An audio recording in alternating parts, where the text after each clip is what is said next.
ci occupiamo anche della fascia che ha problemi sanitari, quindi tutti quei cittadini che hanno quei problemi sanitari per le cure dentarie. E poi non ultima l'assoluta novità, la vulnerabilità sociale, quindi le fasce dei meno abbienti, di coloro che vivono al di sotto del soglia di povertà e quindi che hanno redditi per i quali non si riesce a giustificare una cura dentaria in privato. Anche gli over 64? Sugli over 64, al di sotto di una soglia sotto i 36.000 euro e spiccioli, è garantito un contributo di 200 euro per arcata dentaria, quindi 400 euro a bocca ogni 4 anni per le protesi dentarie. Quanto è lo stanziamento e da dove arriva?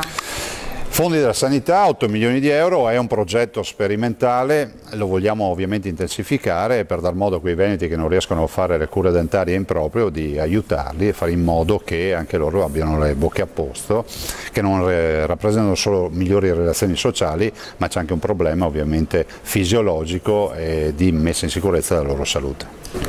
Ma guardi, è un grande segnale,